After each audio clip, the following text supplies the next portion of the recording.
Good evening everyone. So I'm Telerain Balaro from Batch 4. So yung topic po natin today ay tungkol sa Roman Catholic. Sino ang tama? Roman Catholic or Protestant? So dito po, itong topic na to is medyo nagkaroon lang ako ng confusion because it is all about inside the Bible or yung mga iba't ibang information pa na dapat natin nalalaman talaga. Kasi hindi naman natin malalaman yung mga gantong information not unless we read the Bible. So, dito nga po sinasabi na it's historical-theological. Theological na kung saan daw po ay mas dapat naniwala ng mga sa ganun kung anong katotohanan. At of course, lahat ng bagay kasi talaga is may basehan.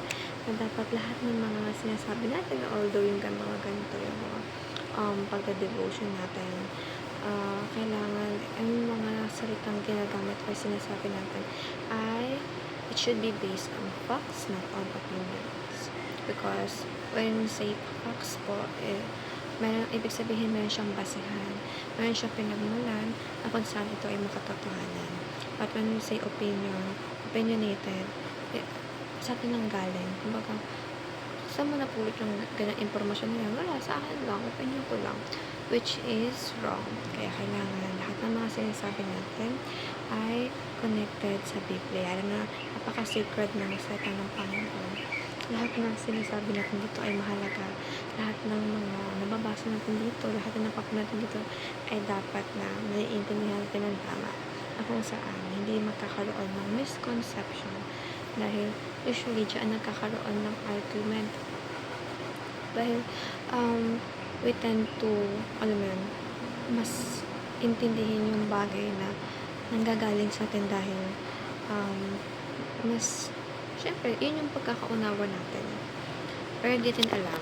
Hindi kasi tayo nagpa-fact check, hindi tayo nagbabasa ng Biblia, na kung saan andun lahat ng mga impormasyon na makakasagot sa lahat ng katanungan natin.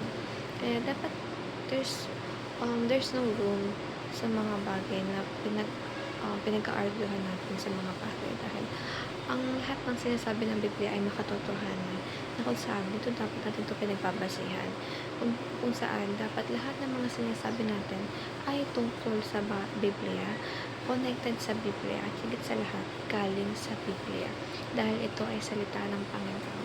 Lahat ng salita ng Panginoon ay talagang makatotohanan at walang kasinungalingan. Walang bagay na makakapag-confuse sa atin dahil isipin mo, ang Panginoon ang nagsasalita dito, hindi tao, hindi kung sino lang, hindi kapatid natin, hindi kakilala natin, or kahit isa sa mga matataas na like for example, pare, bishop, or whatnot. Dahil ito po ay talagang pinagkukuhan natin galing sa Biblia o galing sa Panginoon.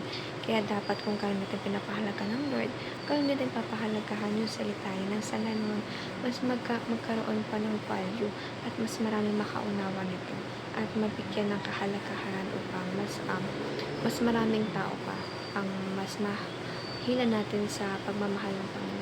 At sa ganun, mas marami of course ang makakakilala sa Kanya at mas marami magkakaroon ng relasyon sa Kanya. So, that's all everyone. Thank you for listening and have a great day ahead for tomorrow. Bye. God bless everyone. Thank you po.